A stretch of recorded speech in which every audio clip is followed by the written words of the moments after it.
दुल्हन बना के लैने मंगिया सजाए जी। हाथ के न मेहंदी छूटल बानी सुकवार जी।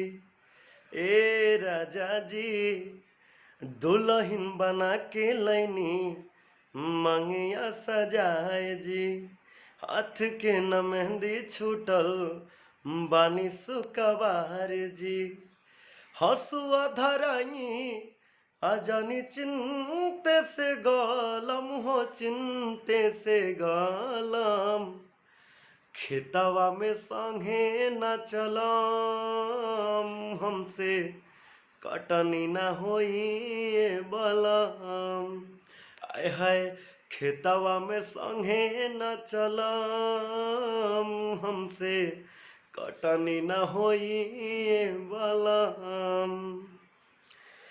नैहर में कैनी नहीं काम कोनो दिन जी। घाम में चाम हमर हो जाई मलिन जी। नैहर में कैनी नहीं काम कोनो दिन जी। घाम में चाम हमर हो जाई मलिन जी। कहर लागी कमर त लगावे पड़ी मलहम लगावे पड़ी मलहम। आ खेतवा में संगे न चलम हमसे कटनी न होई बलम। खेतवा में संगे न चलम हमसे कटनी न होई बलम। मन मर्यादा के राखी न ख्याल जी। ठीक नइखे चाल राउर बेकी विशाल जी। आए मन मर्यादा के राखी न ख्याल जी।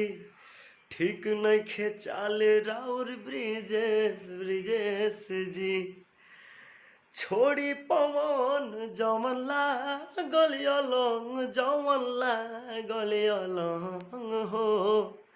आ खेतवा में संगे न चलम हमसे कटनी न होई बलम। छोड़ी विवेक जवन लागल अलंग जवन लागल अलंग जी। आ खेतवा में संगे न चलम ए जी हमसे कटनी न होई बलम। आय हाय खेतवा में संगे न चलम ए हो बलम। अरे कटनी होई न बलम।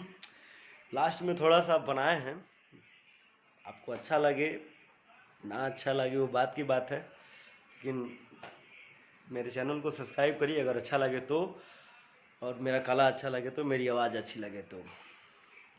आ खेतवा में संगे न चलम हमसे कटनी न होई बलम। धन्यवाद भोजपुरिया समाज का और धन्यवाद मेरे सारे भाइयों का। जय हो।